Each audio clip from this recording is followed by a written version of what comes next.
We're going to talk about the foot bones. There are multiple bones that make up the foot. We'll start off with the phalanges. So just like in the hand, there are multiple phalanges. There are distal, middle, and proximal. We'll start with distal phalanges. That's going to be that phalanx which is closest to the end of the foot. So that's the end of your toes here. They're very small. These are your distal phalanges. Next we have middle phalanges.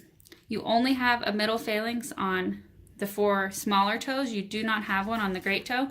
Just like with the thumb, we didn't have a middle phalanx there either. It's the same on the great toe. But on these 4 toes here, you do have a middle phalanx, and those middle phalanges are really small. Moving up, we have the proximal phalanges. So all of these here.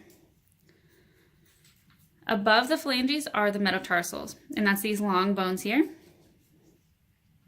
You can tell the difference between the first metatarsal and the rest of them because it's so much thicker, it's big, it's robust, it's obviously different from the rest of these. But these 5 bones here are your metatarsals. Moving up from those, we have tarsal bones, and those are the bones that make up the majority of your foot and ankle. You have 7 tarsal bones, and we'll just go through them one by one. So if you see the row here, there's 1, 2, 3, 4 tarsal bones. These 3 here are cuneiforms. You have medial cuneiform, intermediate cuneiform, and lateral cuneiform. So again, these are cuneiform bones, medial, intermediate, and lateral cuneiform. Here on the edge, the one that's most lateral, the tarsal that's most lateral is called the cuboid. Then we've got 3 more tarsals to look at. So this one here is the navicular. This one here is the talus, and the largest one is the calcaneus. So we're going to look at those a little more closely, but again, just to refresh, we have 1, 2, 3 cuneiforms, medial cuneiform, intermediate cuneiform, and lateral cuneiform. Cuboid here on the end, closest to your pinky toe.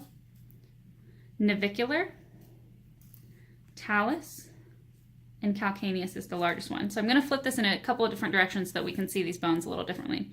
We'll start on the bottom here. So if I flip the foot over,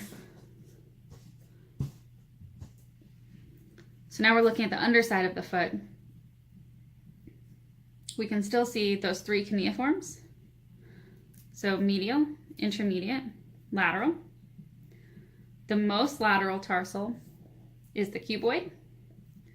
Then we have the navicular bone, which touches the medial cuneiform bone. It's on the great toe side.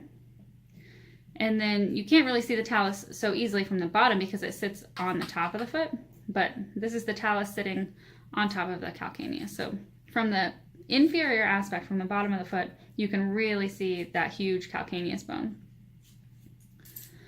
And now I'm going to move these just completely so we don't get confused. We're going to look at the side here. This is the talus. You can see it's kind of rounded. It sits on top of the calcaneus. So it's a rounded bone. You've still got your navicular down here and your medial cuneiform. And looking at the other side, cuboid is that most lateral bone. And the calcaneus is really, really big. And you can see the talus sitting on top of it.